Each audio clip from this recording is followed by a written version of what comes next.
In this video, we'll look at question 12 from the 2016 exam. So in this question here, we have a transverse wave propagating through a medium with frequency 5 Hz, wavelength 4 centimeters, and amplitude 3 centimeters. Our task is to find the distance traveled by a particle in this medium through which the transverse wave propagates in 1 minute. So here we have a wave at a certain time. Can you draw this wave just a bit, say just a millisecond after this moment of time? It will look something like the blue wave, assuming that the direction of travel is to the right. So let's see what happened to one point on this wave in the median, say this one here. So at the time the blue wave is shown, it is now at this position here.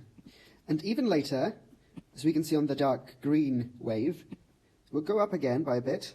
It's now here. And just like this, it would complete a full oscillation.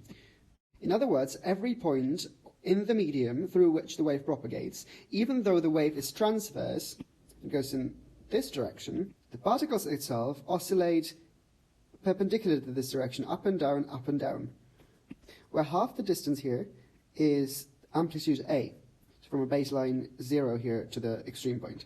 So in one oscillation, this point travels by 4A. It goes up, 1A, then down, 1A, down, and back again, 4A in total, which in our case is 4 times 3 equals 12 centimeters.